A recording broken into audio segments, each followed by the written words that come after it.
à toutes et à tous, je suis Marjorie, conseillère agréée en fleurs de bac par le Centre Bac de Grande-Bretagne.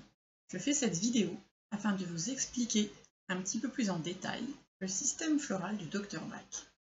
Alors tout d'abord, le nom des fleurs de Bach vient du médecin anglais qui les a découvertes dans les années 1930. Edward Bach a mis au point un système floral simple, efficace, naturel, à base de fleurs. Le système se compose de 38 fleurs et d'un remède de secours. Les fleurs de Bach agissent sur le plan émotionnel. Elles permettent de mieux gérer nos émotions et de rétablir l'équilibre tout en douceur. Les fleurs rétablissent l'harmonie en chacun de nous. Les fleurs de Bach sont entièrement naturelles et complémentaires à tous les traitements allopathiques, homéopathiques ou énergétiques. Elles sont sans effet secondaire, sans accoutumance et sans contre-indication.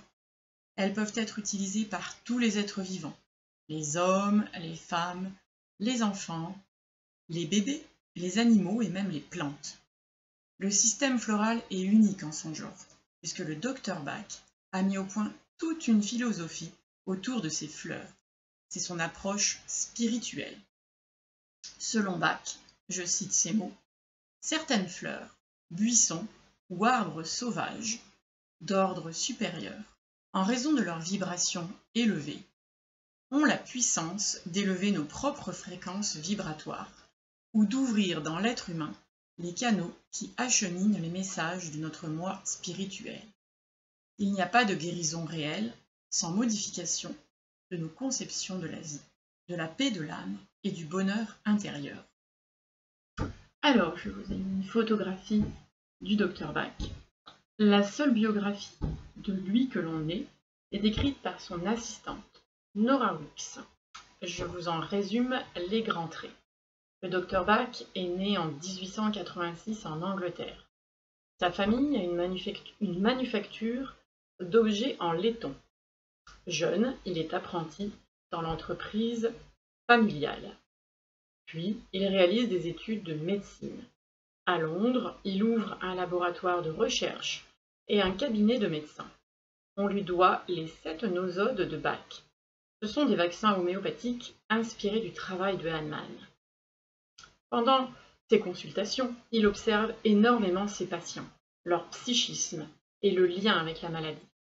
De ce fait, il vend son laboratoire et son cabinet pour se consacrer à l'étude des typologies humaines et aussi aux plantes qui correspondent. Son assistante Nora Weeks l'aide. Il publie plusieurs ouvrages, La guérison par les fleurs, Guéris-toi toi-même et Les 12 guérisseurs. Les 12 guérisseurs, ce sont 12 plantes, les 12 premières plantes. Je cite Agrimonie, Centauri, Cerato, Chicory, Impatience, Mimulus, Clématis, Gentiane, Roquerose, Scléranthus, Verveine et Water-violette.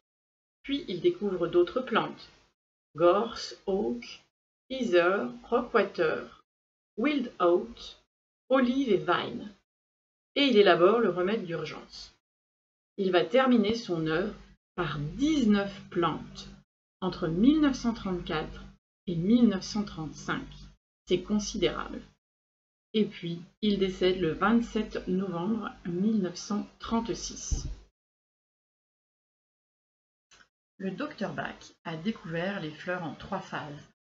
Tout d'abord, les 12 guérisseurs, les 12 fleurs, découvertes entre 1928 et 1932. Puis s'ajoutent 7 aides en 1933 et dans un court laps de temps, entre 1934 et 1935, il met au point 19 autres remèdes. Et le Dr Bach a classé ses fleurs en 7 groupes. C'est ce qu'on peut voir sur cette roue des fleurs du Dr Bach. Alors, le groupe 1, c'est la famille des peurs, afin que ceux qui ont vraiment peur retrouvent la sérénité et le calme. On y trouve Mimulus, Aspen, Roquerose, Cherry Plum et Red chestnut. Ensuite, on a le groupe 2, famille de l'incertitude, pour ceux qui doutent, afin de retrouver la confiance, confiance en eux ou en la vie. Scléranthus, Cerato, Gentiane, Gorse, Hornbeam et Wild Oat. Le groupe 3, la famille du manque d'intérêt pour le présent, afin de revenir dans l'ici et maintenant. Les fleurs sont Clématis, Honeysuckle, Wild Rose, Olive, White Chestnut, Mustard et Chestnut Bud. Le groupe 4, la famille de la solitude, pour ceux qui se sentent isolés, afin de retrouver du lien. Water Violet, Hazer et Impatience.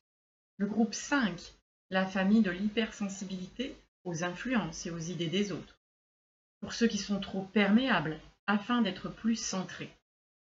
Les 4 fleurs sont Agrimony, Centauri, Walnut et Holly. Le groupe 6, famille de l'abattement et du désespoir, pour ceux qui sont découragés ou désespérés, afin de retrouver espoir et foi.